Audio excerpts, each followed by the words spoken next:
షకీల్ లైవ్లో ఉన్నారు, వారిని అడిగి తెలుసుకుందాం. షకీల్ గారు, గుడ్ ఆఫ్టర్నూన్ అండి. హాయ్ గుడ్ ఆఫ్టర్నూన్ అండి. ఎస్, ఏంటండి ఈ సినిమా ఇండస్ట్రీలో ఇలాంటివి ఈ మధ్యన అక్కడక్కడ వినాల్సిన పరిస్థితి వస్తోంది. మరి జానీ మాస్టర్ విషయంలో జరిగినటువంటి ఈ ఇష్యూపై మీరు ఎలా స్పందిస్తారు? మీకున్న అవగాహన ఏంటి ఈ ఇష్యూ మీద? బేసిక్గా సినిమా ఇండస్ట్రీలో అంటే అది ఎక్కడైనా రెగ్యులర్ గా జరుగుతుంది. But cinema industry glamour field కాబట్టి కొంచెం వెలుగులోకి వస్తుంది ఇది. అంతే రెగ్యులర్ గా జరుగుతున్నాయి, సొసైటీలో కంటిన్యూస్ ఉన్నాయి. స్పెషల్లీ జానీ మాస్టర్ విషయానికి వస్తే, వ్యక్తిగతంగా జానీ అనే వ్యక్తి ఆ అంటే తను కొంచెం సీరియస్ గా ఉంటాడు, తన పని తను చేసుకుంటూ పోతుంటాడు, ఎవరి జోలికి వచ్చే వ్యక్తి కాదు. తనకంటూ ఒక లైఫ్ క్రియేట్ చేసుకున్నాడు. రీసెంట్ గా అవార్డ్స్ రావడం ఇవన్నీ మనందరూ చూస్తూ ఉన్నాము. సో ఇతని పర్సనల్ లైఫ్ కి వచ్చేసరికి, పర్సనల్ లైఫ్ 4 గోళ్ల మధ్య ఏం జరుగుతుందో అది మీరు చెప్పలేము, మనం చెప్పలేము. First point.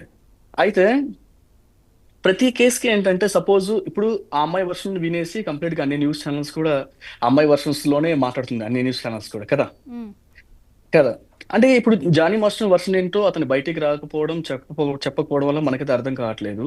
వాళ్ళ వైఫ్ అయితే రీసెంట్ గా వచ్చి మాట్లాడారు. నిన్న మొన్న ఒక వీడియో చూసాను, యాక్చువల్గా మాట్లాడారు. సో ఇక్కడ ఏంటంటే, మనిషి తప్పు చేశాడా లేదా అనేది ఇప్పుడు క్లారిటీ లేదు.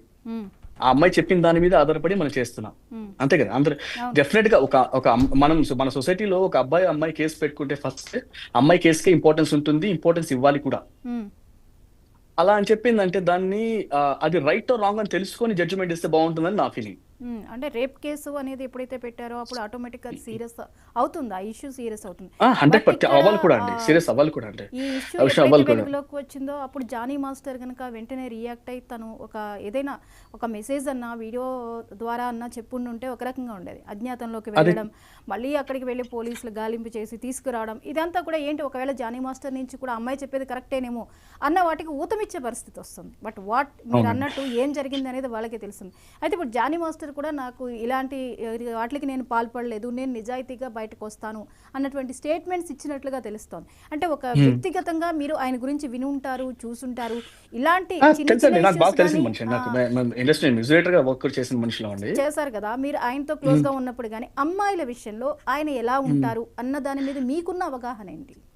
నాకు తెలిసి అయితే జానీ అంటే మాతో ఉన్న విధానం, ఇండస్ట్రీలో ఉన్న విధానాన్ని బట్టి జానీ ఆ జోనర్ కాదని మాకైతే ఒక క్లారిటీ ఉంది. అఫ్ కోర్స్ ఇందులో ఏంటంటే, లైక్ పర్సనల్ లైఫ్ లో ఇప్పుడు ఇవాళ మంచిగా ఉన్న వ్యక్తి రేపు మంచిగా ఉండాలని కూడా రూల్ కూడా లేదు, అది కూడా ఉంది ఫస్ట్. కానీ మాకు తెలిసినంత వరకు అయితే జానీ, స్పెషల్లీ నాకు తెలిసినంత వరకు జానీ అయితే ఆ జోనర్ కాదని, మరీ ఒక మనిషిని రేప్ చేసేసి హెరాస్ చేసి మీద పడిపోయేంత జోనర్ అయితే అలాంటి వ్యక్తిత్వం ఇప్పుడు కనపడలేదు అతనిలో అయితే మాకు. ఓకే, అయితే ఇప్పుడు ఎవరైతే ఎలిగేషన్స్ చేశారో తన గురించి మీకు ఏమైనా ఐడియా ఉందండి? తనతో పాటు ఉండేది చూసేవాళ్ళని. ఒకటి, మీరు అమ్మాయి విషయంలో ఖచ్చితంగా అంత సీరియస్ అవ్వాలి కదా అని చెప్తే కరెక్ట్ అండి. ఇప్పుడు సపోజ్ మనకి ఢిల్లీలో ఏమైతే జరిగాయో, ఎక్కడైతే జరిగాయో, ఒక అమ్మాయి మీద రేప్ కేసు జరిగిపోయి ఇలాంటివి సడన్ గా ఇలాంటి జరిగిపోయినాయి అంటే అందరూ రియాక్ట్ అవ్వకపోతే 100% తప్పు. అలాంటి వ్యక్తుల్ని వదలకూడదు కూడా ఫస్ట్ ఆఫ్ ఆల్. ఈ జానీ విషయానికి వచ్చేసరికి ఏమవుతుందంటే, ఇక్కడ ఈ అమ్మాయి ఒక్క రోజుతో ఉన్న రిలేషన్ కాదు తనతోటి, ఆల్మోస్ట్ ఒక 5-6 years journey, 7-8 years journey. So ఈ 7-8 years లో అతను అంత మూర్ఖుడు, అంత క్రూరుడు ఆ రోజే తెలిసినప్పుడు, అంటే ఆ అమ్మాయి ఎందుకు అక్కడి నుంచి దూరం అవ్వలేదు అన్న ఒక క్వశ్చన్ మార్క్. అంటే ఎందుకు అక్కడి నుంచి దూరం కాలేదు?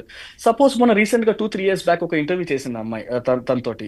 తన దగ్గర వర్క్ చేయడమే అదృష్టం, తన లైఫ్ లో ఉండడమే నాకు చాలా ఒక ఈ ఛాన్స్ అనేది లైఫ్ లో నేను అదృష్టం చేసుకుంటే నాకు ఈ లైఫ్ వచ్చింది. సో అలాంటి క్రూరమైన మనిషి, మూర్ఖుడైన మనిషి నీకు అప్పుడు నువ్వు ఆ రోజు స్టార్టింగ్ డేస్ లో భయపడ్డావంటే ఓకే, అది వీఆర్ అగ్రీడ్.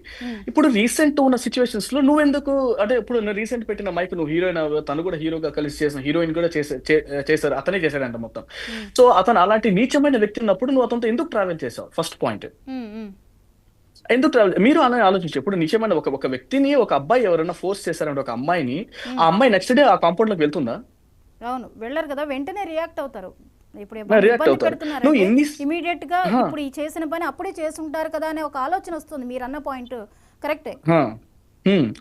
నువ్వు ఇన్ని సంవత్సరాలుగా తనతో ట్రావెల్ చేసి, ఇంత చేసి, ఇవాళ మాస్టర్ కార్డ్ అన్ని వచ్చేసి లైఫ్ లో అంతా సెటిల్ అయిపోయి పర్ఫెక్ట్ ఫిక్స్ అయిన తర్వాత, ఇప్పుడు తనకంటూ మార్కెట్ లో ఒక ఇమేజ్ క్రియేట్ అయిపోయి అంత చేసిన తర్వాత, ఇవాళ నువ్వు ఆల్ ఆఫ్ ఏ సడన్ గా నువ్వు బయటకు వచ్చి ఇలా చేయడం అనేది, అది అఫ్ కోర్స్ ఇవన్నీ జరిగి నువ్వు ఆ రోజు ఎందుకు బయటకు రాలేదు, ఇవాళ ఎందుకు బయటకు వచ్చావు అంటే నీ లైఫ్ లో నువ్వు సక్సెస్ అవ్వడం కోసం ఇలాంటి ఎన్ని జరిగినా ఓకే.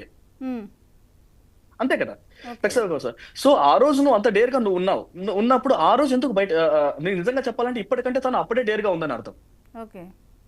అంతే కదా. ఇప్పుడు అంత జరుగుతున్నా గానీ నేను తనతో ట్రావెల్ చేస్తా అనిందంటే అమ్మాయి ఆ రోజే డేర్ ఉందని అర్థం కదా. హ్మ్. హ్మ్. ఇంకోటి అనేది వాళ్ళ వైఫ్